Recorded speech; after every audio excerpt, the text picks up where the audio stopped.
로마서 8장 18절로 25절입니다. 제가 먼저 봉독합니다. 생각하건대 현재의 고난은 장차 우리에게 나타날 영광과 비교할 수 없도다. 피조물이 고대하는 바는 하나님의 아들들이 나타나는 것이니 피조물이 허무한데 굴복하는 것은 자기 뜻이 아니요 오직 굴복하게 하시는 이로 말미암음이라.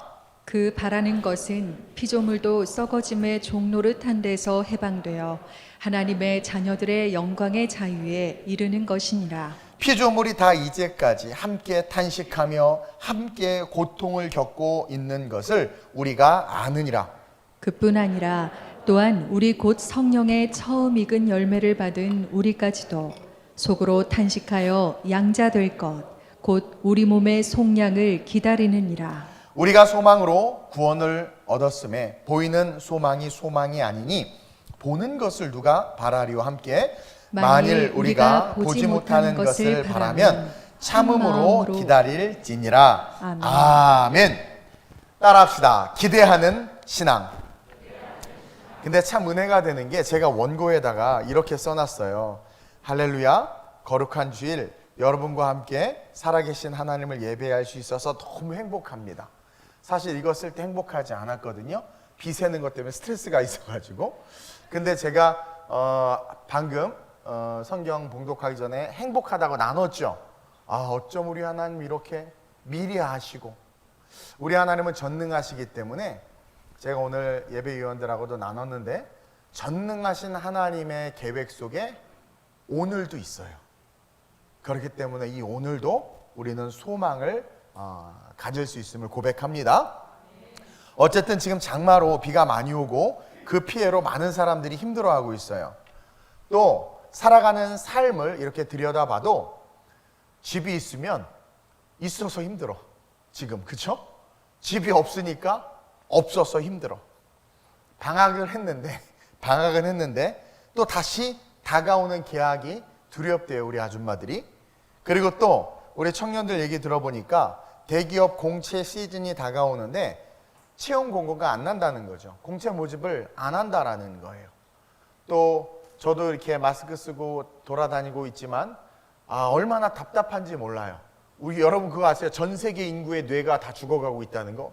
이 마스크 호흡 때문에 산소 공급이 안 돼가지고 도대체 이 답답한 마스크는 언제까지 써야 되는지 뭐 도처에 한숨 소리가 지금 가득합니다. 그래서 저는 오늘 이 말씀과 함께 희망과 기대에 대해서 은혜를 좀 나누려고 해요. 여러분 우리 하나님은요 희망의 하나님이에요. 우리 옆 사람에게 하나님은 희망입니다. 네, 어둠 가운데 빛을 누가 만드셨어요? 하나님이 만드셨어요. 어둠 가운데 Let there be light, 빛이 있으라 하시면서 빛을 만드셨고 또 죽을 수밖에 없는 우리를 그 불순종의 어둠 속에서 하나님 스스로가 어린 양을 찢어 죽이면서 그 피를 통해서 우리로 하여금 다시 빛을 보게 하셨단 말이에요. 빛이 있으라 해서 모든 것을 아름답게 시작하게 하셨는데 불순종으로 그 모든 아름다운 것으로 말미암아 등을 질 수밖에 없는 우리에게 다가오셔서 스스로 친히 어린 양을 찢어 죽이심으로 말미암아 다시 우리가 빛을 바라볼 수 있도록 우리를 변화시키신 분이 우리 하나님이라는 거죠. 자기 자신의 잘못이에요. 이스라엘 백성들 자기들의 잘못, 하나님을 잃어버리고 찾지 않았던 자기 소견에 좋을 대로 행동했던 그 이스라엘 백성들, 자기의 잘못 때문에 노역과 고통의 삶을 자처해서 그렇게 고통 속에 있던 이스라엘을 향하여 하나님 스스로가 모세를 세우셨고 스스로가 그 좋은 땅을 주셨음에도 불구하고 스스로가 패역한 길을 걸어가서 이방 민족이 짓밟힐 수밖에 없는 그들의 삶 속에 하나님 스스로가 사사를 세우셨어요. 하나님이 성령의 감동으로 스스로가 사사를 세우셔서 하나님께서 이스라엘 백성들을 인도하셨다라는 거죠. 즉 우리를 희망과 소망과 기대의 삶으로 이끌어 주신 분이 누구다? 하나님이라는 거죠. 지금 우리에게 주신 이 교회와 우리에게 오늘 주어지는 지금 이 설교 말씀 역시 지금 우리가 답답하다라고 느끼는 삶에서 능히 우리를 희망과 소망, 기대의 삶으로 이끌어 줄 수 있는 능력이 될 수 있다는 것을 우리는 믿어야 된다라는 거예요. 왜냐하면 2000년 전에 4000년 전에 역사하셨던 하나님은 지금도 역사하고 있기 때문이라는 거죠. 오늘 본문 18절에 보면 우리가 많이 쓰고 많이 말하고 잘 아는 말씀이 있죠. 18절 말씀 한번 읽어봅시다. 시작. 생각하건대 현재의 고난은 장차 우리에게 나타날 영광과 비교할 수 없도다. 저는 이제 개역 한글 성경을 많이 봤기 때문에 이 말씀을 많이 외웠는데 뭐라고 써있냐면 거기에 현재의 고난은 장차 우리에게 나타날 영광과 좋게 비교할, 난 이 좋기라는 말이 왜 이렇게 좋지? 좋게 비교할 수 없도다. 그렇죠? 현재의 고난과 장차 나타날 영광은 비교 대상이 안 된다라는 거죠. 이 말은 참 소망이 되고 기대가 되는 말씀이에요. 근데 이 말씀의 뜻을 많은 성도들이 아무렇게나 적용하고 있다라는 거예요. 우리가 겪는 고난에, 여러분들이 겪는 고난에 이 말씀을 딱 대입해서 그래, 지금 내가 도박을 해서 모든 재산을 잃었지만 이 고난은 장차 올 영광과 좋게 비교할 수 없어. 술을 이빠이 먹고 길 가다가 자빠져가지고 다 부러지고 막 깨졌는데 그래, 지금 이렇게 부러지고 깨져서 지금은 고난을 당하지만 이 고난은 장차 올 영광과 그거 아니거든요. 근데 우리는 이 말씀을 잘못 적용하고 있다라는 거죠. 그 고난 속에서 우리의 태도나 행동이나 반응이나 믿음은 전혀 고려하지 않고 내가 지금 어떤 고난에 있단 말이에요. 그러면 그 고난 속에 있는 나의 신앙, 나의 믿음, 나의 태도, 나의 행동은 전혀 고려하지 않고 맹목적으로 이 모든 고난이 영광으로 바뀔 거라고 많은 성도들이 착각을 해요. 물론 하나님은 사랑이시니까 우리를 사랑하셔서 우리가 기도하지 않아도 구하지 않아도 우리를 구원하시고 또 우리를 도우시기도 하세요. 성경을 보면. 근데 그것은 전적인 하나님의 은혜라는 거예요. 그러나 그것과 상관없이 무조건 하나님이 도우시고 달려오시고 건져주셨던 인생들이 있는데 성경에 많이 나오는데, 그러니까 하나님이 그냥 내가 구하지도 않았는데 이렇게 건져주실 때도 있어. 모세를 세워서 이스라엘 백성들을 끄집어낼 때 그건 전적인 은혜야. 또 뜻하지 않게 어떤 어려움 속에서 내가 바라지도 않았는데 하나님께서 도움을 주실 때도 있어. 그건 from time to time 가끔 있는 일이에요. 그러니까 하나님의 임의성이야. 그러나 임의성과 상관없이 하나님이 반드시 도울 수밖에 없고 반드시 건질 수밖에 없고 반드시 역사할 수밖에 없는 성경의 사건들이 있는데 그 모든 사건들의 공통점을 돌아보니까 그들 스스로가 하나님을 바라봤고 그들 스스로가 삶을 돌이켜서 회개했고 하나님께로 얼굴을 향했다라는 거예요. 그러한 자들은 100% 하나님이 도와주셨다라는 거죠. 오늘 18절 말씀에 현재의 고난은 로마서 8장 전체에서 이야기하고 전체에서 흐르고 있는 법의 투쟁에 대한 고난을 말하는 거예요. 지금 너희가 당하는 고난은 이 바울이 로마서 8장을 통해서 생명의 성령의 법과 사망의 법의 투쟁 가운데 치열하게 투쟁함으로 말미암아 고난을 당하는 자들, 그러한 고난을 당하는 자들에게는 반드시 하나님께서 뭐예요? 장차 올 영광과 좋게 비교할 수 없는 놀라운 축복의 삶으로 우리의 삶을 세우실 거라는 거죠. 그러면서 이 고난은 마음의 법과 죄의 법이 투쟁을 함으로써 성도들에게 찾아오는 그런 비참한 경험들을 말하는 거예요. 마음의 법과 죄의 법이 투쟁을 하는데 내가 그 죄 가운데 종로로 타는 것이 아니라 그 죄와 피 흘리기까지 싸워 이기면서 내가 말씀을 지키기 때문에 당하는 고난. 초대교회 크리스찬들이 박해를 받았고 믿는 자들이 네로의 그 폭정에 시달림 속에서도 신앙을 포기하지 않고 카타콤베에 들어가서 사는 그 삶이 오늘 말하는 고난이고, 초대교회 성도들이 모이면 잡혀가는 걸 알지만 베드로 사도가 왔다고 하니까 동굴에 다 모여드는 거예요. 그 설교를 듣기 위해서. 그 걸리면 죽는데, 근데 걸리면 죽어. 또 가다가 걸렸어. 그래서 죽어. 그런 고난을 말하는 거란 말이에요. 술 먹고 도박하고 막 그래서 힘들어지고 집안 탕진하고 막 그게 아니라, 그런 고난이 아니라 하나님의 법과 죄의 법이 싸우는 그 싸움의 과정 속에서 내가 하나님의 법을 지키기 위해서 이 세상 가운데 그 삶을 살아감으로 말미암아 당하는 수많은 고난을 뜻하는 거예요. 그런 고난은 장차 올 영광과 좋게 비교할 수 없다. 왜? 네가 그의 고난을 감당했기 때문에 내가 이루 말할 수 없는 놀라운 축복을 주시겠다라는 거예요. 우리는 그리스도의 은혜로 구속을 받고 건짐을 받은 존재론적 존재예요. 그러니까 예수님 때문에 은혜로 구원을 받고 은혜로 죽음, 사망에서 건짐을 받은 존재론적인 존재라는 거예요. 현재의 삶 속에서 그 존재론적인 존재를 드러내지 못하고 살아가는 그 실존, 그 실존을 오늘 성경이 우리로 하여금 보라고 이야기해 주고 있다는 거죠. 즉 믿음이 있기에 그 믿음을 지키는 삶을 뜻하는 고난이 오늘 본문의 고난인데, 우리는, 많은 사람들은 이것이 우리가 막 살거나 혹은 그냥 막 살다가 혹은 우연히 당한 어떤 고난을 이 말씀에 대입함으로 말미암아 난 예수 알고 믿으니까, 그러니까 예수를 알고 믿으면서 술 마시고 예수를 알고 믿으면서 도박하고 예수를 알고 믿으면서 다른 길로 가요.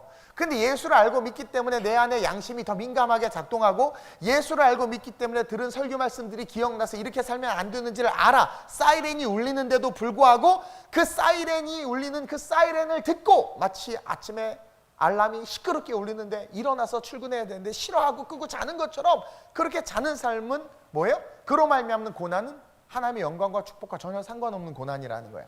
그러나 그 울리는 사이렌에 민감하게 반응해서 그 먹고 싶은 술, 놀고 싶은 노름, 그 막 살고 싶은 삶을 힘겹게 억누르고, 그리고 또 안식일을 거룩히 지키라 하는 말씀, 주일 성수를 감당하고 폭우가 쏟아져도, 오늘 몇몇 분들이 그 멀리서, 여러분 멀리서 주일날 예배 오는 그분들, 그게 뭐예요?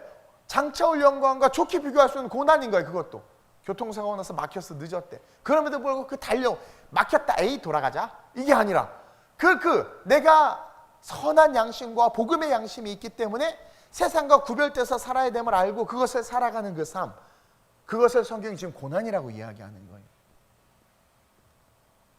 그 고난, 즉 존재론적인 존재를 드러냄으로 말미암는 그 고난을 하나님께서 우리로 하여금 살길 원한다라는 거죠. 한번 보겠습니다. 로마서 8장 1절에 다시 한번 시작. 로마서 8장 1절이에요. 시작.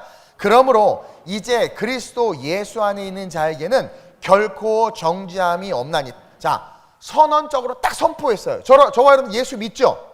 그렇죠? 그러면 예수 그리스도를 신앙 고백한 우리에게는 정죄함이 없어요. 존재론적으로 우리는 뭐예요? 의인이란 말이에요. 예수 그리스도를 믿고 신앙 고백하면 정죄함이 없다고 성경이 말해요. 근데 이어지는 12절 13절에 시작. 그러므로 형제들아, 우리가 빚진 자로 돼 육신에게 져서 육신대로 살 것이 아니라, 자, 존재론적인 존재는 어떤 존재냐면 빚진 존재라는 거예요. 왜? 값없이 예수님의 십자가로 구원받았단 말이에요. 어둠 속에 어둠밖에 볼 수 없는 우리를 어느 날 하나님께서 숯불에서 양을 찢어 죽이심으로 다시 빛을 보게 하신 것처럼 예수를 찢어 죽임으로 존재론적으로 어둠일 수밖에 없는 우리를 하나님의 자녀로 딱 삼아 주셨다라는 거죠. 즉 그러므로 말미암아 우리는 빚진 자예요. 빚진 자. 그래서 육신에게 져서 육신대로 살아갈 존재가 아니라 13절 시작. 너희가 육신대로 살면 반드시 죽을 것이로되 영으로서 몸의 행실을 죽이면 살리니. 이 삶이 고난이라는 거예요. 영으로서 몸의 행실을 죽이는 거예요. 이러한 자들의 미래에는 상상하지 못하는 영광이 주어진다는 거죠. 즉 육신대로 살아가고 있는 우리 자신을 지금 바울이 고발하는 거야. 역설적으로 지금 너네 이렇게 빚진 자인데 너네 지금 어떻게 살고 있어? 육신대로 살면 반드시 죽을 것이로되 영으로서 몸의 행실을 죽이면 산다고 그랬는데, 너희들은 값없이 구원받은 자인데 과연 영으로서 몸의 행실을 죽이고 있냐라는 거죠. 영으로서 몸의 행실을 죽이지 못하면서 예수를 믿고 살고 있는 우리를 이야기하는 거예요. 즉 고난을 피하는 삶을 찾아가는 연약한 크리스찬들을 지칭하는 거죠. 예수를 믿으면서 넓고 큰 길을 가려고 하는 거예요. 예수 믿으면서 진리를 알지니 진리가 너희를 자유케 하리라. 꼴깍꼴깍꼴깍. 진리를 알지니 진리가 너희를 주님 다 하셔. 다 이해하셔. 우리 주님 다 하셔. 그러면서 이게 자유주의 신학이에요. 그러면서 그냥 막 큰 길, 넓은 길로, 분명히 예수님은 좁은 길, 십자가의 길을 가라고 했는데, 그러니까 말씀을 잘 모르는 거죠. 하고 싶은 거 다 하는 거예요. 우리가 예수를 믿으면 양심의 소리가 더 잘 들려요. 왜냐면 그 양심은 하나님이 주신 거거든. 오장육부에 없어요, 마음이. 근데 그 마음과 양심은 하나님이 주신 거라 성령의 충만함과 신앙의 깊은 곳에 들어가면 이게 더 민감해져. 막 아주 그냥 연기만 나도 막 벨이 울려. 막 성령의 음성이 들려요. 또 우리가 예수를 믿으면 잘 들려. 그래서 복음적 삶을 살고 본이 되고 사랑이 넘치며 아름다운 삶을 살도록 우리를 이끌어간단 말이에요. 근데 세상은 사이렌이 울리고 성령이 이끌어가는 그 삶으로 우리가 나아가는 것을 원치 않아. 용납하지 않아. 그래서 예수님이 그냥 조용하게 30살이 될 때까지 싹 자랄 때는 마귀가 건들지도 않았어. 근데 30살이 딱 돼가지고 이제 내가 하나님의 나라를 선포하리라 하려고 딱 하니까 확 달려들어서 시험하잖아요. 왜? 하나님의 뜻대로 살아가는 것을 마귀가 원치 않아. 세상이 그걸 용납하지 않아. 그리고 복음을 가지고 세상 사는 게 쉽지 않아. 그래서 그냥 주일만 교인이고 주중은 세상 사람으로 살아가는 그런 육신의 삶이 저와 여러분들의 삶이란 말이에요. 근데 바울은 뭐라고 이야기하고 있어요? 그것을 이기라는 거야. 이기라는 거야. 그래서 그게 18절에 말하는 현재의 고난. 현재의 고난. 오늘 보면 현재의 고난이 바로 그걸 말하는 거예요. 하나님께서 받은 은혜, 구원해 주신 은혜로 말미암아 살아가야 되는 삶이 있음에도 불구하고 세상은 그렇게 사는 것을 원치 않고 그렇게 살면 바보 쪼다라고 그래. 근데도 그렇게 살아. 제가 예전에 벤처기업 할 때요, 정직하게 사업하니까 대한민국 망하더라고요. 그래서 제가 망했잖아요. 진짜 망해. 세금 다 내고 정확하게 하고 뭐 하고 하면 망해. 근데 그것을 살아가도록 성령이 이끄실 때 최소한 그것을 살아가려고 노력하는 삶, 그러한 삶을 살 때 하나님께서 앞으로의 영광을 주신다는 거예요. 그러니까 영광은 아무나 받을 수 있는 게 아니란 말이에요. 자, 로마서 8장 5절에서 6절 한번 볼까요? 지금 우리 로마서 8장이 아주 중요한 법정 투쟁인데 되게 어려운 말씀이기도 하지만 또 한편으로는 심플해요. 전체에 흐르고 있는 메시지를 볼 수 있어야 돼요. 로마서 8장 5절에서 6절입니다. 시작. 육신을 따르는 자는 육신의 일을, 영을 따르는 자는 영의 일을 생각하나니 육신의 생각은 사망이요 영의 생각은 생명과 평안이니라. 바울이 이것을 믿지 않는 사람에게 하는 말이 아니야. 지금 믿는 자들에게 이야기하고 있는 거예요. 근데 믿는 자들이 지금 살아가는 삶을 바울이 이분법적으로 이야기하고 있죠. 믿으면서도 예수를 믿고 십자가를 알면서도 육신을 따르는 자가 있고 영을 따르는 자가 있다. 육신의 생각만 하는 자가 있고 영의 생각만 하는 자가 있다.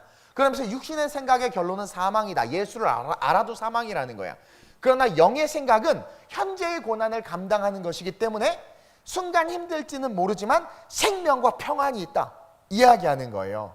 육신의 생각은 하나님과 원수가 되고 우리의 신앙으로 말미암는 삶에 있어서 고난, 즉 수많은 갈등에서 영의 생각을 하지 못하게 하기 때문에 나도 모르는 사이에 율법주의자가 돼서 구원받는다고 착각하고 살다가 뭘 직면하게 돼요? 부자처럼 음부에 있는 자기를 직면하게 될 수 있다라는 거예요.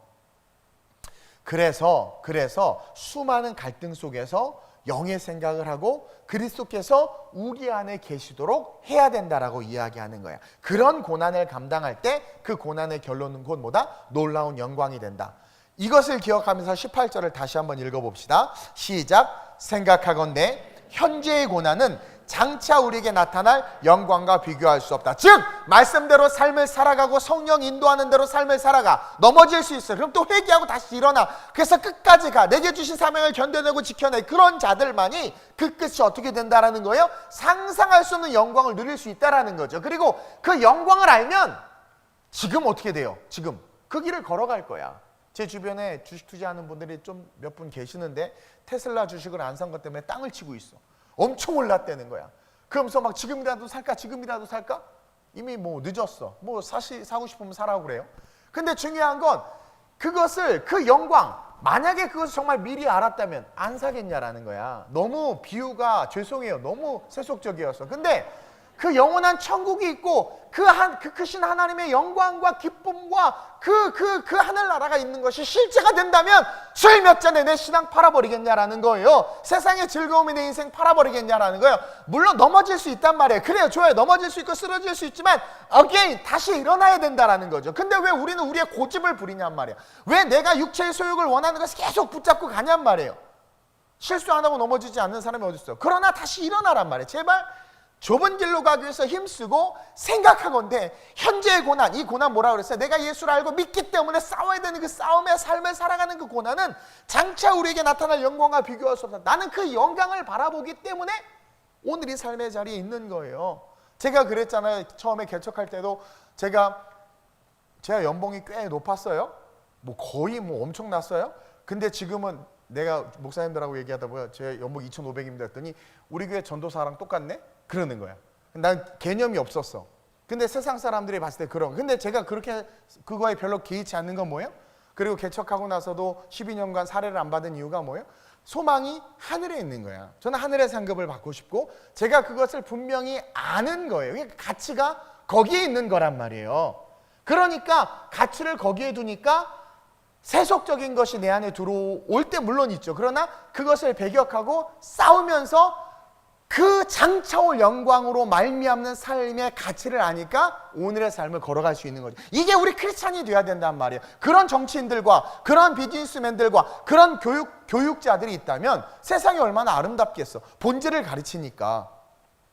그리고 그렇게 살아가는 자들에게 오늘 로마서 8장에서 뭐라고 이야기하냐면, 아니 성경 전체에 흐르고 있는 메시지가 뭐냐면, 그러한 자들의 영광이 어떤 영광이냐, 바로 그리스도의 후사가 되는 영광이라고 이야기하고 있는 거예요. 저는 그리스도의 후사, 상속자가 되고 싶은 거야.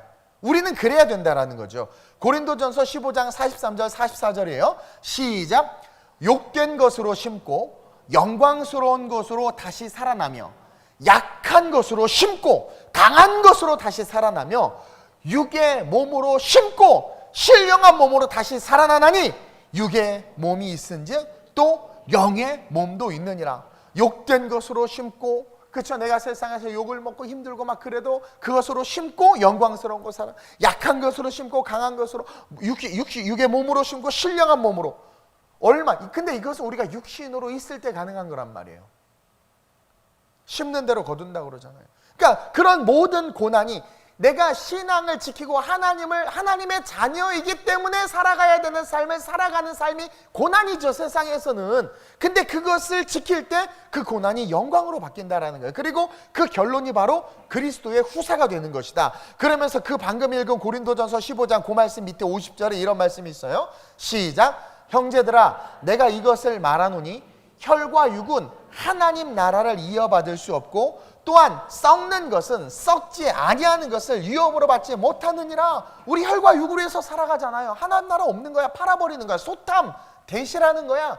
땅의 것을 얻으려다가 하나님의 큰 것을 잃어버려. 이번에 홍수 난 거 보세요. 그렇게 중국에 뭐 650년 된 엄청난 벽이 막 허물어지고, 그렇죠? 새로 지은 막 이런 무슨 건물 그냥 다 물에 휩쓸리고.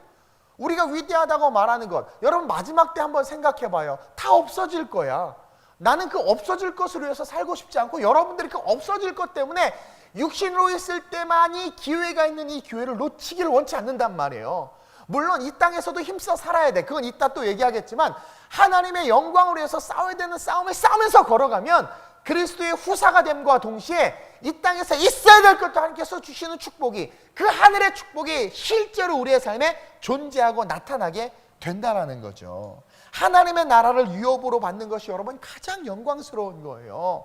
그것을 위해서 현재의 고난을 감당하는 영성이 아름다운 우리 교회 성도들에게 있으시길 주님의 이름으로 축원드립니다. 그래서 본문 17절에 뭐라고 이야기하고 있어요? 시작. 자녀이면 또한 상속자, 곧 하나님의 상속자요 그리스도와 함께한 상속자니 우리가 그와 함께 영광을 받기 위하여 고난도 함께 받아야 할 것이니라. 그래서 그 고난이 17절에 고난이 18절에 생각하건대 현재의 고난은 믿는 자들아 너희들이 예수를 믿기 때문에 받는 핍박, 예수님이 믿기 때문에 지금 당하는 시련, 너희들이 예수 안 믿는다고 포기해버리고 너희들도 세상 사람들과 같이 똑같이 살면 당하지 않을 그 고난, 그러나 그 고난을 당하는 너희들, 그 고난이 영광이다. 영광이다. 그 고난을 받아라. 다시 말해 육을 싸워 이기라고 성경이 지금 이야기하고 있는 거예요. 사실 요즘 스트레스 너무 많이 받아요. 아니 왜 세균 실험을 해가지고 이상한 바이러스를 만들었냔 말이야. 폭로했죠. 미국에 망명해가지고 그 여자 과학자가 그 중국에서 만든 거예요. 왜 그로 말미암아 지금은 이런 상황들을 초래하게 했는지 화가 난단 말이에요. 화가 나. 그러니까 막 중국에 손해배상 청구한다고 그러죠. 정치인들은 의로운 척, 국민을 위하는 척 하면서 다 여야 할 것 없이 사리사욕만 채우잖아요. 소망이 없어요 그들에게.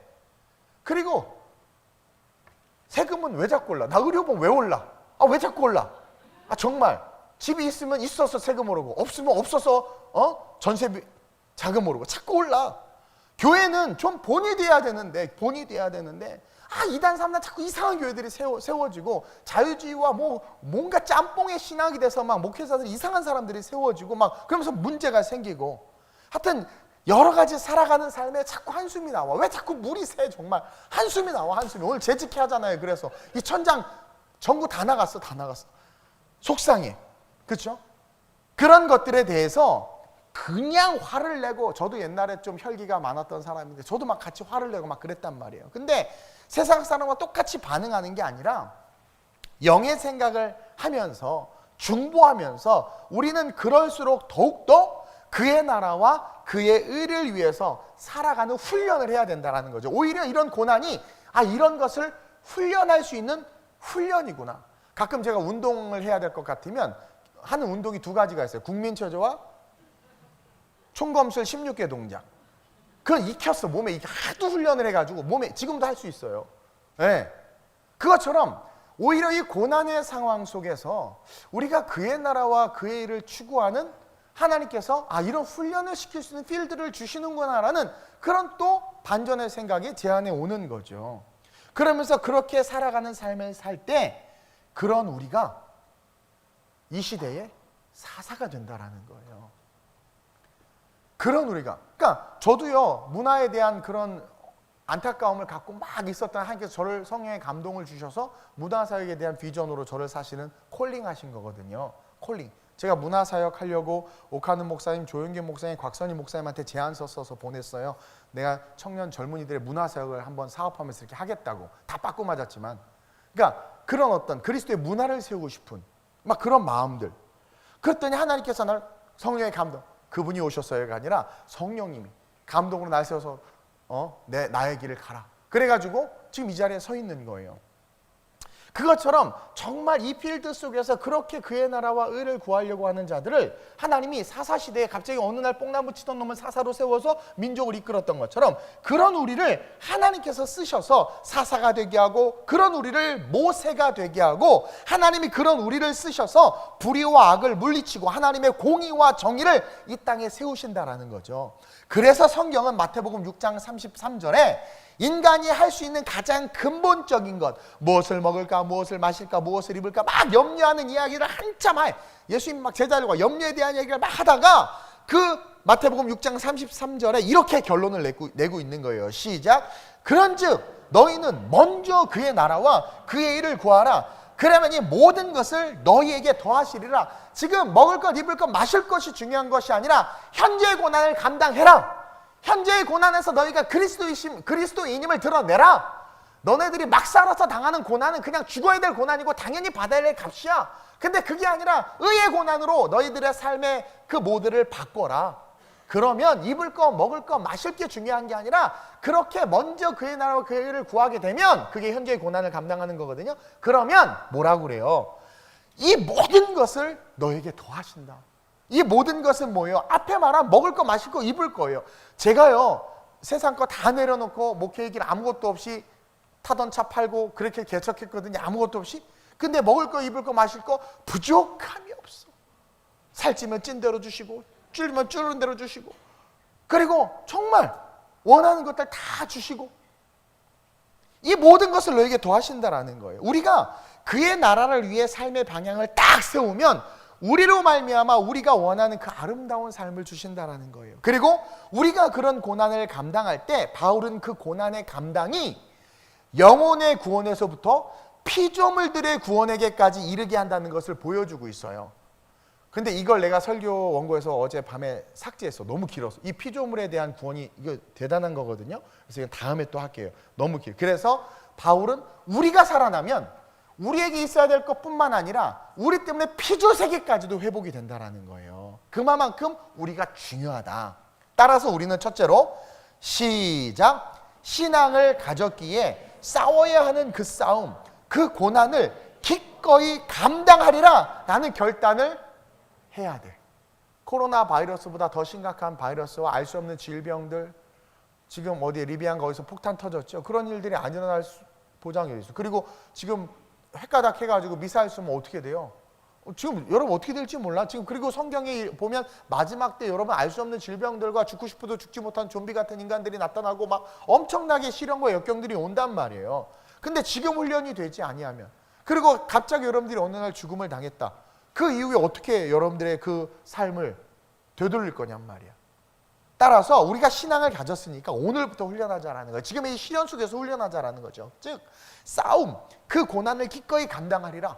내가 신앙인이기 때문에 그 신앙으로 살아가면서 당해야 하는 그 고난들, 제사 문제, 뭐 이번에 제가 영적 전쟁 이야기하면서 돌 예배하고 뭐 그런 거 했잖아요. 얼마나 또 어려움이 있겠어요. 어려움이 있어요. 우리는 오랜 유교 전통 속에 있기 때문에 그 교육과 지식을 받은 사람은 그래요. 저도 그런 것들이 있어요. 틀들이.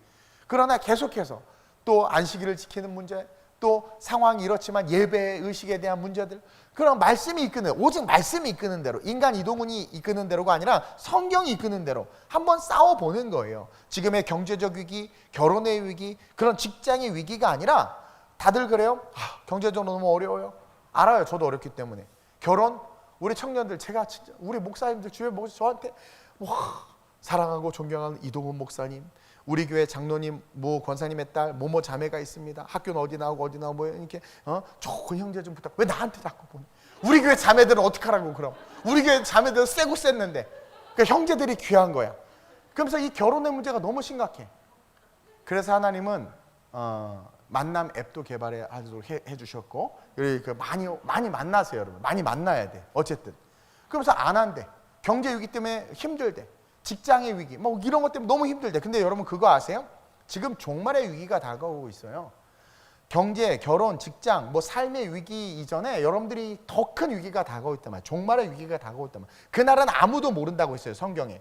따라서 우리는 현재의 고난을 지금 기꺼이 감당해야 돼. 마지막 종말의 때 여러분들 구원 못 받으면 모든 게 끝이야. 결혼, 경제 문제, 아무것도 없어요. 구원 못 받으면 끝이란 말이에요. 따라서 그 종말이 다가오고 있다라는 대명제 아래 우리의 삶을 돌아봐서 우리가 의의 길을 가기 시작하면, 아까 그랬죠. 이 모든 것을 더하신다. 경제, 결혼, 직장의 문제가 해결돼. 어느 순간 돌아보니까 코로나 시즌인데 우리 교회에 백수가 없었어. 없어. 지금 없어요. 옛날에 다 백수였거든. 자, 페인트 칠하 하자 하면 다 와. 왜? 교회 오면 밥이라도 주니까. 근데 이제는 뭐 하려고 해도 없어. 그래서 나랑 박성규 전사님이랑 계속 이게 막 하나하나씩 받고 있어요. 이렇게 막 우리 여자 화장실에 핸드 것도 내가 했죠. 이거 타월 거리도 했죠. 뭐 하여튼 센서 쓰레기통도 내가 다 외국에서 공수해야 다. 어떻게 하면 가장 싸게 좋은 걸 할까? 없어. 그게 감사한 거야. 왜냐면 열심히 줄을 따랐더니 스포츠카 타고 다녀. 열심히 줄을 따랐더니 뭐예요? 좋은 직장에 연봉에. 근데 또 열받는 게 예배 때 오라고 그러도 안 와요. 또 사망의 길로 가는구나. 그리고 또 중보하게 되지. 근데 중요한 건 뭐냐면 현재 고난을 기꺼이 감당하면 종말이 있음을 알고 그것을 감당하면 나머지는 채워진다라는 거예요. 장차 우리에게 나타난 하나님의 영광과 지금 여러분이 육체적 즐거움을 누리기 위해서 싸우지 않는 그것은 비교조차 할 수 없다는 거지. 따라서 육체의 소욕을 쫓는 모든 것을 버리고 영으로서 모든 몸의 행실을 죽이며 하나님의 영으로 인도함을 받는 삶을 살아야 돼요. 센서가 움직일 때 그 센서에 순종하는 삶을 살아야 돼요. 로마서 8장 13절 14절에 시작. 너희가 육신대로 살면, 자 여기서 육신대로 산다는 건 예수를 믿는 자들에게 하는 말이에요. 믿는데 내 생각과 이념과 사상과 내 의지와 내 통밥으로 살아가는 걸 말한단 말이에요. 너희가 예수를 믿는데도 불구하고 육신대로 살면 뭐래요? 반드시 죽을 것이로되. 계속 영으로서 몸의 행실을 죽이면, 이게 뭐냐면 영으로서 성령이 주시는 감동대로 몸을 죽이는 거야. 너 하지마, 내려놔. 물론 10번 사인해서 한 2번은 어길 수도 있지만 그 훈련을 하는 거죠. 그래서 영으로서 몸의 행실을 죽이면 뭐래요? 살리니 네피시 르하우, 하나님의 호흡이 들어간다는 거예요. 살리니. 계속 14절 시작. 무릇 하나님의 영으로 인도함을 받는 사람은 곧 하나님의 아들이라. 바울은 계속 이걸 강조하고 있는 거예요. 그러니까 우리가 그 현재의 고난을 감당할 때 상속자가 되고 하나님의 아들들이 되고 결국은 오늘 설교처럼 기대하는 모든 것들이 이루어지는 삶이 된다라는 거예요. 따라서 둘째로 우리는 하나님의 영으로 인도함을 받기 위해 시작 말씀을 배우고 열심히 기도해야 돼. 오늘날 이 세대가 말씀 배우는 걸 싫어해. 제가 강해 설교는 아니지만 코칭 설교를 하잖아요. 그래서 여러분들 사실 따로 성경 공부 이렇게 받을 필요도 없어. 그리고 또 화요 성장 예배 때 성경 공부하니까 또 CC하대. 에이 CC해 막 이래. 다 안다 이거지. 그래서 시험을 볼까 싶어요. 그러면서 아유 이거 뭐 기도 낮고 쉽게 하면 또 에이 다 안다고 그러고 조금 어렵게 하면 아유 졸려 왜 이렇게 어렵게 해 막 이러고 어디에 장단을 맞춰야 될지를 모르겠어. 근데 이 세대의 특징이 말씀을 안 배우려고 해. 또 이 세대의 특징이 기도는 하는데 열심히 또 안 해. 바울이 안디옥에 두란노 서원을 세우고 왜 열심히 말씀을 가르쳤을까요? 전도하고 선교하기도 바빠 죽겠는 바울이 한 곳에 몇 년간 머물면서 말씀을 가르쳤어. 사도들이 윗지방으로 가서 전도하다가 제자들을 만났는데 그 제자에게 너희가 믿을 때 성령 받았냐? 사역을 너무 열심히 하는 거야. 성령 받았더니 아니요 우리는 성령을 알지도 받지도 못했는데 그러니까 깜짝 놀라가지고 너 당장 무릎 꿇어 하고 안수해서 성령을 받게 했단 말이에요. 왜 바울이 열심히 말씀을 가르치고 또 왜 성령을 모르죠? 너 성령을 모른다고 너 성령 모르고 하는 사역은 사역도 아니야 하면서 성령 받아 하고 안수했던 이유가 뭐냐면 하나님의 영으로 인도함을 받는 삶이 너무나 중요해. 하나님의 영으로 인도함을 받는다는 것은 말씀과 성령으로 인도함을 받는 건데 하나님의 영으로 인도함을 받지 아니하면 결국 우리 인간은 세상과 마귀의 인도를 받게 돼 있단 말이에요. 미디어의 인도를 받게 돼 있단 말이에요. 세상이 주는 디즈니가 주는 그런 모든 지식과 이성을 흡수해서 잘못된 길로 간단 말이에요. 지금 유튜브가 엄청나게 활성화되면서 이상한 목사들과 이상한 그런 것들이 너무나 많아요. 듣다 보면 어느 순간 이상해. 근데 듣다 보면 내 구미에 딱 맞아. 그건 대부분 이상한 거야. 듣다 보면 자꾸 찔려. 그건 좋은 거야. 안 아픈 주사가 어디 있어? 다 아프지. 좋은 말씀은 몸에 좋은 약은 입에 알긴 엄청 잘 알아요. 근데 쓴 것을 싫어한단 말이에요. 요즘에 다 자기의 소견대로. 그러니까 제가 이렇게 열변을 토하는 거 오늘날 많은 사람들이 넓고 큰 길로 가기 때문에 인자가 다시 올 때 믿음 있는 자를 보겠느냐가 그 말이 하나님의 말씀이기 때문에 실제예요. 구원받는 게 쉽지 않은 거야. 그래가지고 끊임없이 하나님의 영으로 인도함을 받으라고. 그게 너무 중요하니까. 그래서 그러기 위해서는 말씀을 알아야 되고 성령을 반드시 받아야 된다는 거예요. 로마서 8장 5절 10절이에요. 시작. 육신을 따르는 자는 육신의 일을, 영을 따르는 자는 영의 일을 생각하나니 육신의 생각은 사망이요 영의 생각은 생명과 평안이니라. 육신의 생각은 하나님과 원수가 되나니 이는 하나님의 법에 굴복하지 아니할 뿐 아니라 할 수도 없음이라. 계속 육신에 있는 자들은 하나님을 기쁘시게 할 수, 아무리 교회에서 예배하고 뭐 교회 나오고 헌금하고 그래도 그 삶이 하나님을 기쁘시게 하는 삶이 아니야. 육신을 쫓아가는 삶은. 계속 시작. 만일 너희 속에 하나님의 영이 거하시면 너희가 육신에 있지 아니하고 영에 있나니 누구든지 그리스도의 영이 없으면 그리스도의 사람이 아니라. 또 그리스도께서 너희 안에 계시면 몸은 죄로 말미암아 죽은 것이나 영은 의로 말미암아 살아있는 것이라. 즉 이게 뭐냐면 말씀을 통해 성령을 받아야 우리는 하나님의 영으로 인도함을 받게 된다는 것을 법의 문제를 가지고 지금 바울이 말하는 거예요. 너희가 말씀을 알고 배웠어. 그리고 성령을 받으면 당연히 그대로 하지 않겠느냐. 너희가 세상에 송사가 있을 때 그 송사를 따지는 기준이 법이지 않느냐. 그러면서 하나님의 말씀을 알아야, 말씀이 육신이 되어 오신 분이 예수님인데 그 예수님은 말씀을 배울 때 그거예요. 보세요. 그리스도께서 너희 안에 계시면, 지금 여기서 바울이 말할 때 예수님 지금 승천하시고 안 계셔. 그리스도께서 너희 안에 계시다라는 것은 그분이 사복음서에서 하신 말씀을 너희가 믿으면, 그걸 알고 믿은 말씀이 우리 안에 있으면 몸은 죄로 말미암아 죽은 것이나 영은 의로 말미암아 살아있다. 이 영은 뭐냐면 예수님께서 그 제자들에게, 말씀을 먹은 제자들에게 몇 날부터 성령을 받을 것이라고, 그들이 그 말씀을 믿고 기도했을 때 성령을 받았죠. 그거를 말하는 거예요. 그리스도께서 너희 안에 계시면, 말씀을 잘 아는 자들은 몸은 죄로 말미암아 죽은 것이나 그 말씀을 알기 때문에 말씀대로 기도하고 성령을 사모하면, 성령을 받으라고 했잖아. 사모하면 영은, 성령이 그 안에 들어오는 거죠. 의로 말미암아 살아있다. 그러니까 말씀을 배운 자들은 성령을 받을 수밖에 없고 성령을 받은 자들은 그 영이 살아있다. 따라서 하나님의 법에 굴복하게 된다. 하나님이 이끄신 대로 살아간다. 세상이 뭐라고 말하든, 뭐 자유주의자들이 꼭 주일날 예배 드려야 되나요? 이제 주 5일째가 정착이 다 됐어요. 금요일 밤에 주일 예배를 드려요. 금요일 밤에 예배를 드립시다. 퇴근하고 밤에 철야 어차피 드리니까. 그리고 놀러 가는 거야. 토요일 주일 얼마나 행복해. 쉼이 중요합니다. 레스트 그러면서 막 쉼. 가족이 중요합니다. 예수 없으면 가족이 중요하지 않아. 가정이 최고입니다. 그러니까 잘못. 근데 그게 들으니까 합당해. 성경을 모르니까 그래. 왜 부모를 떠나라 그랬어? 왜 부모를 미워하라 그랬어? 중요한 거예요. 말씀 없이는 가정이 아닌 거예요. 그러니까 우리는 성령을 쫓아가야 돼. 그래서 14절 말씀처럼 보세요. 시작. 무릇 하나님의 영으로 인도함을 받는 사람은 곧 하나님의 아들이라. 즉 말씀을 배우고 성령을 받아야 뭐예요? 하나님의 아들들이 된다라는 거예요. 그리고 하나님의 아들들이 되면 17절에 시작. 자녀이면 또한 상속자 곧 하나님의 상속자요 그리스도와 함께한 상속자니 우리가 그와 함께 영광을 받기 위하여 고난도 함께 받아야 할 것이더라. 내가 신학교 때 공부 하나도 안 하는 놈이 하나 있어. 야, 너 왜 이렇게 공부도 안 하냐 했더니 우리 아빠 목회하잖아. 그러니까 너 열심히 해야지. 나 가만히 있어도 물려받아. 부러워 죽겠어. 공부도 안 해. 그리고 또 여러분들 알죠? 이렇게 조물주 위에 계신 분이 요즘에 건물주잖아요. 건물주 아들들은요, 뭐 아무것도 왜 놀고 먹어도 월세 나온다고 노력하지도 않아.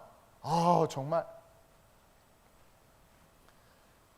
역설적으로 말하면 우리가 정말 하나님의 상속자가 되면 그것처럼 하나님으로부터 모든 게 우리에게 주어지는 거야. 근데 많은 사람들이 이것을 영원한 천국만을 바라보면서 이야기하는데 그거 아니에요. 여러분 잘 들으세요. 우리가 기도하면 하나님께서 응답하신다고 그랬어요. 구하라 주신다고 그랬어요. 두드리라 열릴 것이라고 찾으면 찾은다고 그랬어요. 그 모든 것들이 누구에게 허락된 거냐? 상속자에게 허락된 거예요. 그래서 바울이 이 법의 문제를 가지고 그 당시 크리스찬들을 향하여 강력하게 지금 이야기하고 있는 거란 말이에요. 상속자가 되면 그 상속의 가치를 안다면 기꺼이 이 땅에서 복음적이지 못한 삶 버린다라는 거죠. 그리고 기꺼이 현재의 고난 감당하는 거예요. 핍박이 와도 주일날 예배 나오고, 그리고 세상의 즐거움들 누리고 싶지만 그냥 힘겹게 억누르고, 아니면 성령의 충만함을 달라고 기도하는 거죠. 그러면 이겨. 별로 고스톱 치는 걸 보면 부러운 게 아니라 저걸 왜 하고 있나 그러고, 막 놀러 가고 막 이런 걸 보면 부럽다가 아니라 그냥 주의를 걸어가는 거예요. 그 삶을 살아가는 거예요. 요즘에 헌신을 요구하기가 힘들대. 헌신을. 뭔가 잘못됐죠. 정말 그 영원한 하나님의 나라, 하나님의 아들, 상속자로서 그 하나님의 하늘의 유산을 받기를 바란다면 난 기꺼이 헌신하겠어. 근데 오늘날 그런 모습들이 안 보인다라는 거예요. 그러다 보니까 우리의 기대가 어디를 향하냐? 세상을 향하는 거야. 그래서 기대해서 집 하나 지었더니 갑자기 홍수가 나서 다 산사태 나서 없어져 버리네? 그게 무슨 의미가 있냐라는 거야. 그러니까 모래 위에 집을 짓는 거야. 근데 성경에 반석 위에 집을 지라고 그러잖아요. 그러니까 이건 뭐냐면 하나님이 이 땅에서의 집도 중요시 여겨. 그래서 말씀 위에서 우리가 그 신앙의 틀을 딱 세워가면 어떻게 돼요? 정말 넘치는 복이 우리의 삶에 온단 말이에요. 그래서 마지막으로 시작. 우리의 소망이, 우리의 기대가 진짜가 되는 거야. 이제 상속자가 되고 하나님의 아들들이 되면. 제가 기대하는 그 신앙이라고 이야기했는데 이 기대하는 신앙이 되기까지의 과정을 제가 쭉 이야기한 거예요. 그래서 24절에 보면 시작. 우리가 소망으로 구원을 얻었음에 보이는 소망이 아니니 보는 것을 누가 바라리요. 만일 우리가 보지 못하는 것을 바라면 참음으로 기다릴지니라. 이게 뭐냐면, 자 이제 법의 문제에 대해서 그 하나님의 법과 육체의 법이 싸우는 것에 대해서, 그리고 그것을 감당하기 위해서 견디는 삶이 현재의 고난을 감당하는 것이고, 그 고난을 감당하는 사람들이 하나님의 아들들이 되며 상속자가 된다고 그랬어요. 그러면 그 하나님의 아들들이 돼서 그 상속자가 된 자들의 삶을 가만히 들여다봤더니 그들은 24절에 소망으로 구원을 얻은 자들이라는 거야. 근데 그들이 바라는 소망은 보이는 소망이 아니라는 거야. 다시 말해서 이 땅의 것들을 바라보면서 이 땅에서 이렇게 이루어져야지, 이런 것들을 이러한 삶을 세워나가야지라는 소망이 아니라 천국, 보이지 않는 것을 바라는 소망이라는 거야. 그의 나라와 그의 일을 구하는 소망이라는 거야. 그러면서 보는 것을 누가 바라리요? 이미 보이는 것, 조금만 지혜가 있어도 솔로몬이 그러죠. 모든 것이 헛되고 헛되고 헛되도다. 그렇죠? 헛돼. 다 헛돼. 엄청난 부자였는데 부자도 헛돼. 아내가 1000명이었는데 그것도 헛돼. 다 헛돼. 그러면서 진리가 최고인 걸 깨달은 거야.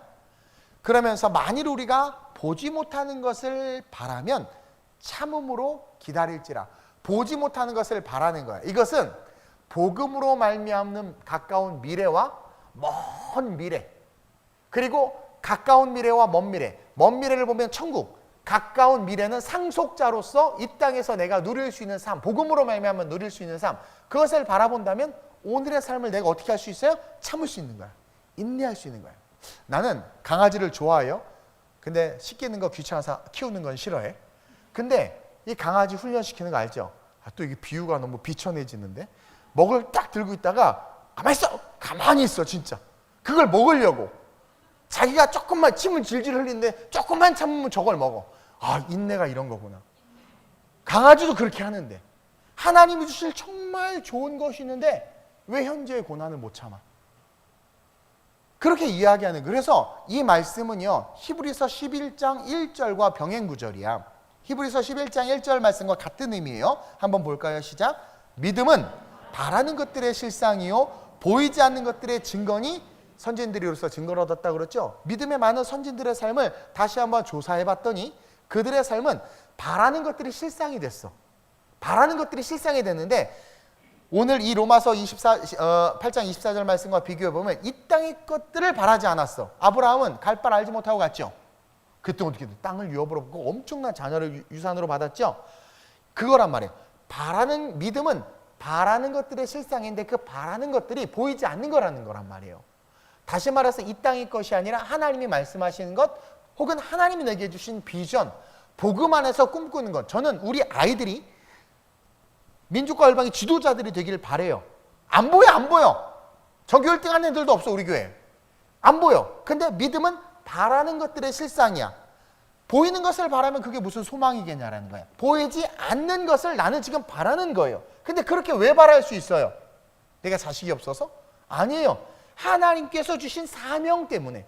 우리 교회가 세계선교, 코로나 때문에 뭐 이제는 여행 끝났다고 하는데 아니 나는 분명히 하나님께서 놀랍게 다시 선교문을 열 걸 믿어요. 그래서 5대양 6대주의 교회를 세우는 게 제 비전이에요.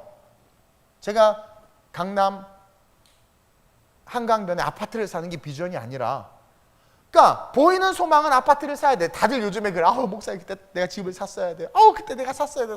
다들 땅을 주면 샀어야 되는데 내가 속으로 빨리 천국집이나 사세요. 천국집이나. 보세요. 그래서 보이지 않는 그것이 소망이 되니까 그것을 꿈꾸고 기도하게 돼. 근데 믿음은 바라는 것들의 실상이야. 바랐던 것들이 시간이 지나니까 실제가 됐단 말이에요. 보이지 않았는데 그것이 보여지는 증거가 된 것처럼 진짜 소망은 뭐냐면 바라는 것을 바라는 건 소망이 아니라는 거야. 보지 못하는 것을 바라기 때문에 그러한 자들은 뭐예요? 인내와 온유가 있고 인내와 온유를 가진 자들은 결국 그 땅을 유업으로 받게 된다는 거지.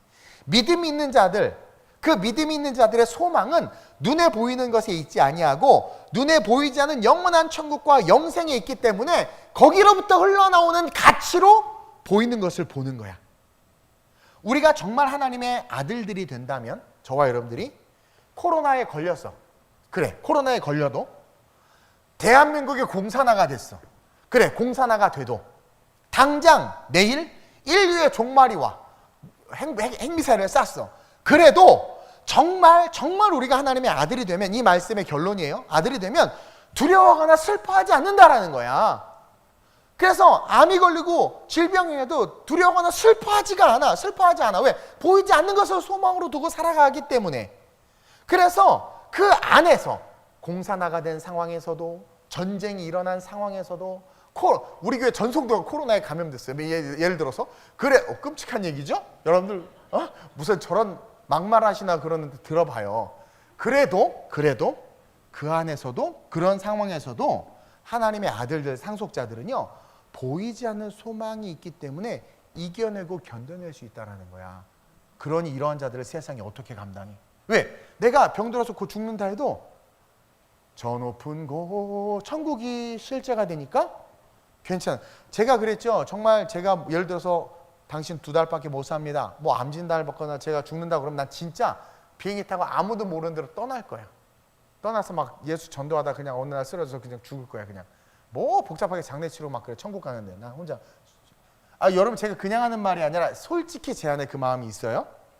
그것은 뭐냐면 보이지 않는 것을 바라는 마음이 실제하기 때문에. 그래서 그게 실제하면 욕심도 없어지고요. 그게 실제하면 자꾸 주고 싶어지고요. 그게 실제하면 또 다른 가치를 바라게 된단 말이에요. 그게 진짜 신앙이고 하나님의 아들들이란 말이에요. 근데 그런 크리스찬들을 오늘날 찾아보기가 쉽지 않잖아요. 교회 안에서 다투고 싸우고 하는 이유들이 뭐겠어요? 보이는 것이 소망이 되니까. 보이는 것이 소망이 되니까.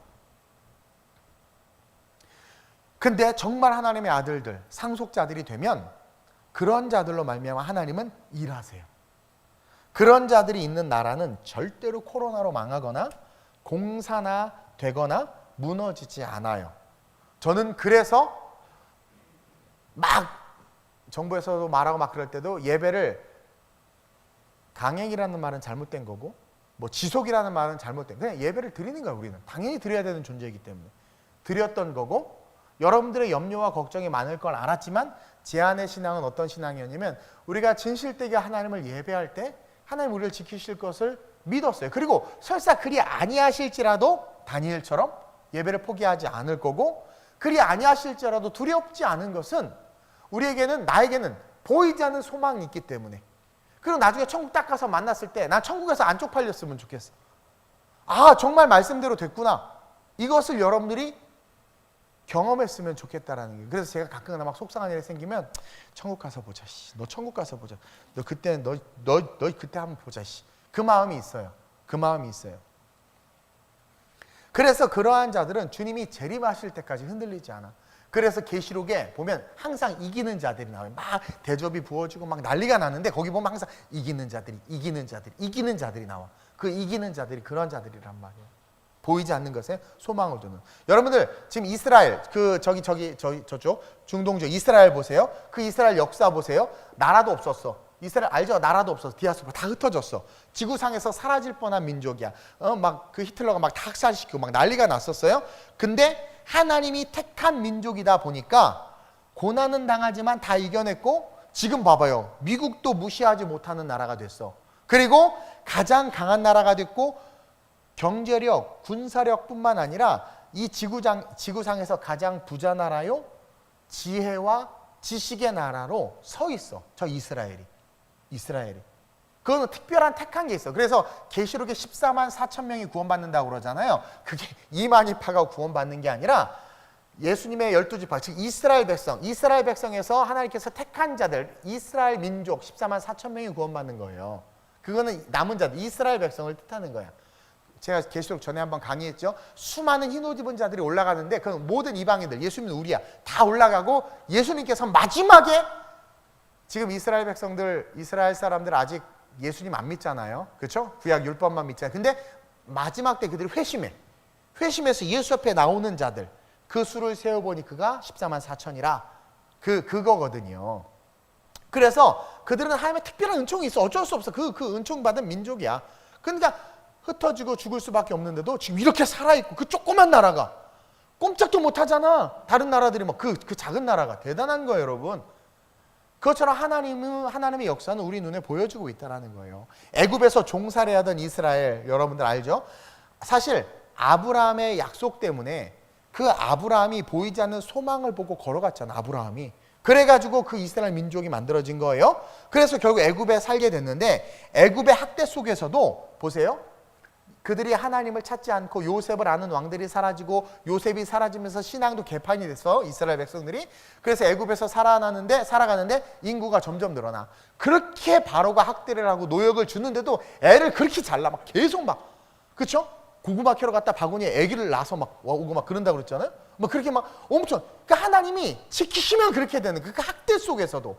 그러면서 그 출애굽할 때 보세요. 출애굽할 때도 당당하게 나오는데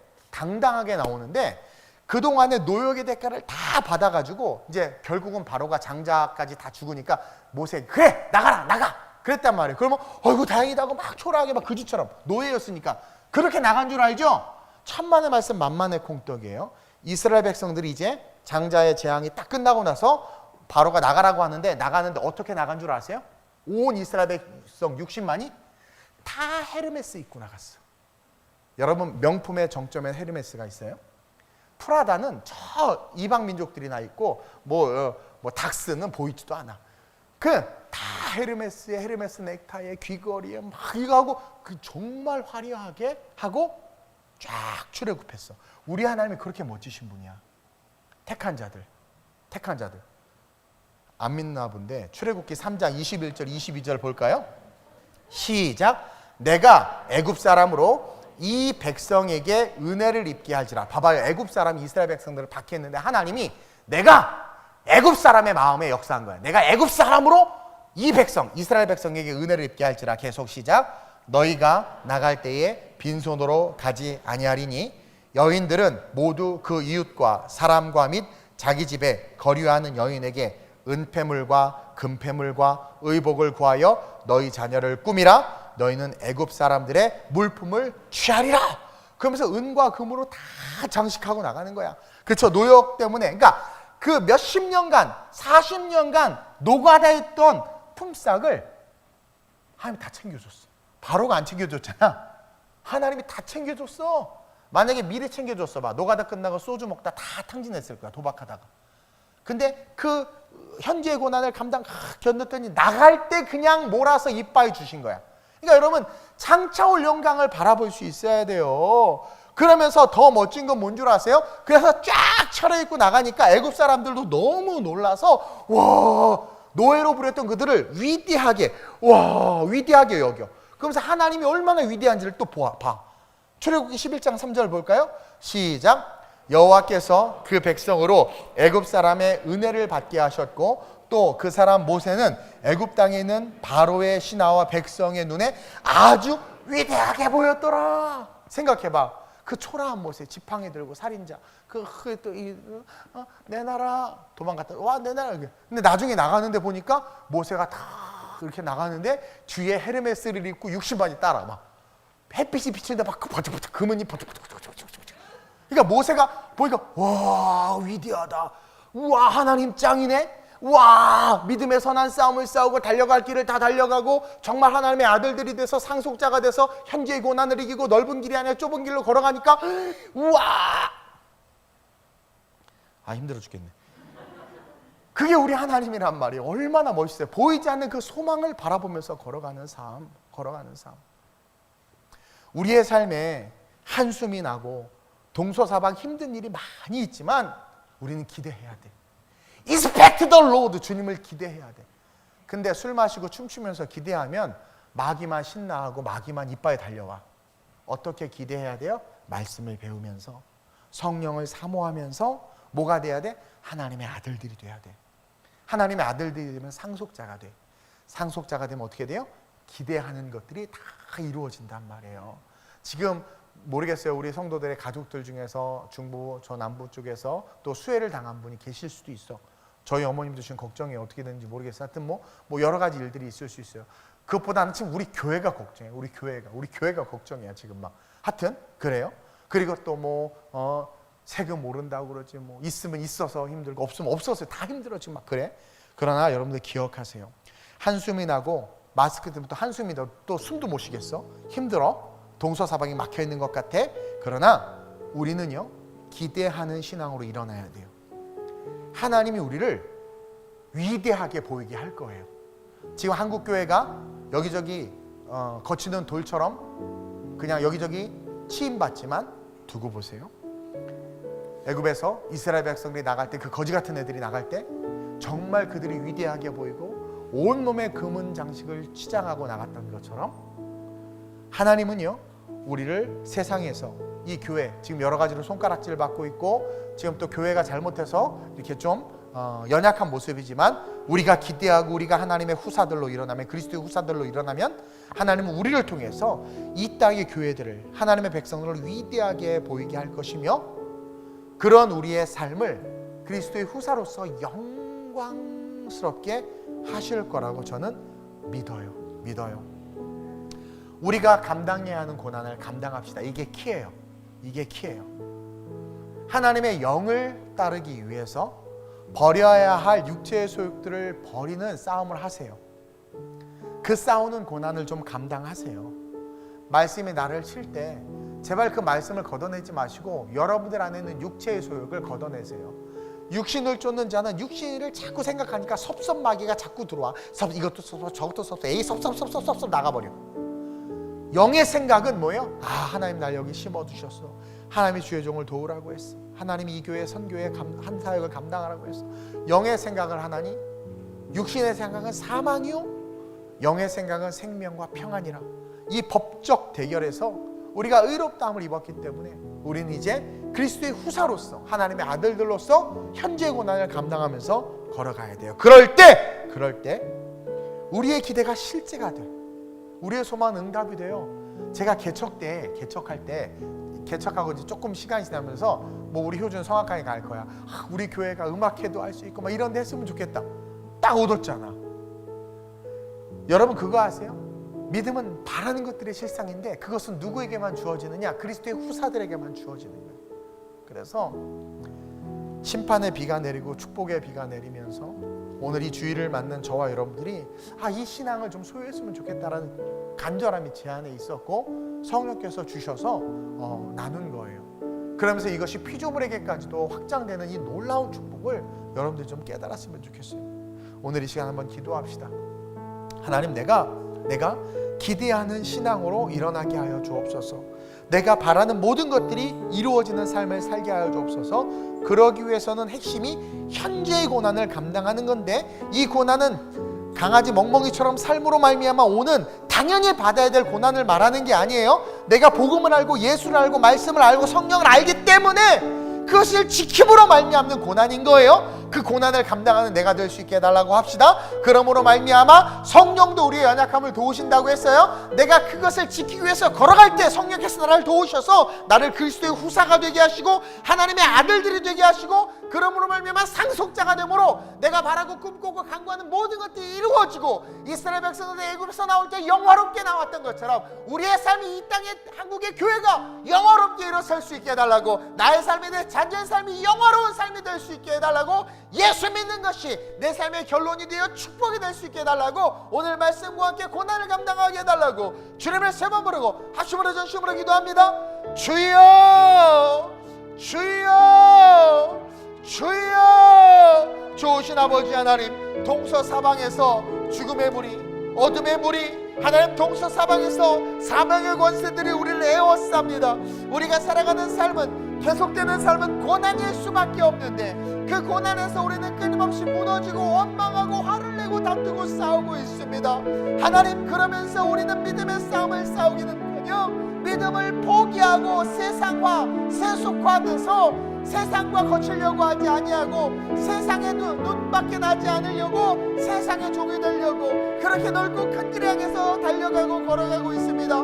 교회들마저도 넓고 큰 길을 향해서 달려가고 있습니다. 하나님, 우리는 그럴 수 없습니다. 그것은 멸망의 길입니다. 그것은 육체의 소욕을 쫓는 것이며 육신의 생각을 하는 것이며 그 끝은 사망이라고 오늘 말씀을 통해서 배웠습니다. 하나님, 영을 쫓는 자들이 되길 원합니다. 아름다운 우리의 모든 성도들이 영을 쫓는 자들에게 하셔서 영의 생각은 생명과 평안이라고 했는데 그 생명과 평안을 누리는 성도들이 아름다운 우리의 모든 성도들 되게 하여 주시옵소서. 마지막 때가 옵니다. 종말의 때를 바라보며 하나님 본질적인 것을 바라보며 지금의 작은 것 때문에 타협하지 않게 하시고 작은 것 때문에 세속화되지 않게 하여 주시옵소서.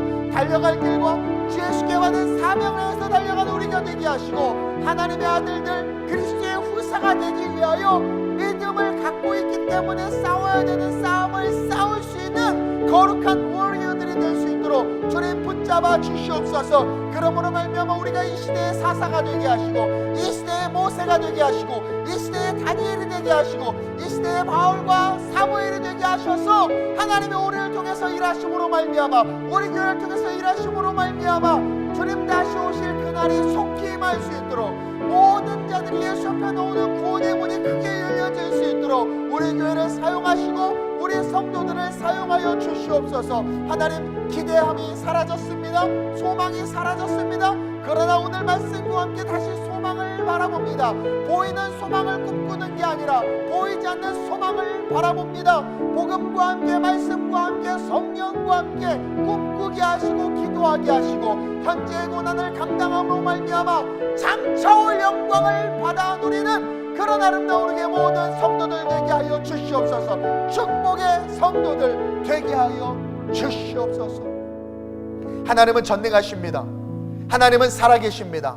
하나님은 복 주시는 분입니다. 알파요 오메가이십니다. 그 위대하시고 영원하신 하나님에게, 그 하나님에게 오늘이 있음을 믿습니다. 그 오늘 가운데도 역사하실 하나님을 바라보며 아름다운 우리 교회 모든 성도들이 다시 한번 눈을 들어 답답한 이 현실의 상황에서 하나님을 바라보고 하늘의 호흡을 함으로 말미암아 거룩하게 비상할 수 있도록 주님 축복해 주시옵소서. 하나님, 우리 성도들 하나님의 아들들이요 상속자요 그리스도의 후사가 되길 원합니다. 그러기 위해선 알고 있는 복음과 신앙과 믿음으로 말미암아 세상 속에서 싸워야 될 싸움을 싸울 수 있는 자들 되게 하여 주시옵소서. 지금의 고난은, 현재의 고난은 장차올 영광과 좋게 비교할 수 없다. 우리는 그 영광을 바라봅니다. 그 영광을 바라보며 보이지 않는 소망을 가지며 믿음은 바란 것들이 실상을 믿으며 걸어갑니다. 그런 성도들 되게 하셔서 이 땅에서 이 모든 것을 더하여 주리라 하시는 하나님의 말씀과 함께 그 축복을 받는 우리가 되게 하여 주옵소서. 지금은 세상에 손가락질 당하고 너 그렇게 맨날 교회 가냐?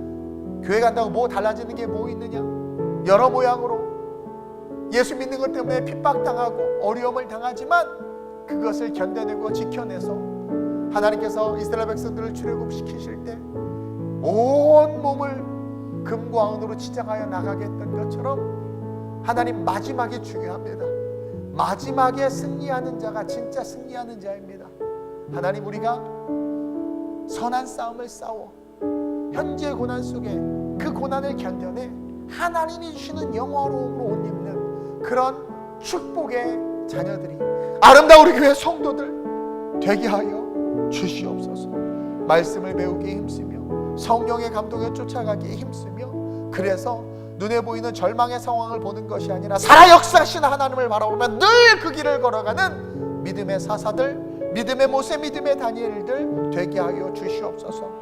수해 가운데 어려움을 당하는 자들을 긍휼히 여겨주시고 하나님, 우리를 통해서 또 한국교회를 통해서 하나님 위로와 소망을 얻게 하시며 주님 다시 오실 날 이 땅의 재앙을 바라보며 마지막 심판의 재앙이 얼마나 심할지를 헤아려 묵상함으로 오늘의 우리 삶을 바로 세울 수 있는 지혜롭고 슬기로운 성도들 되게 하여 주옵소서.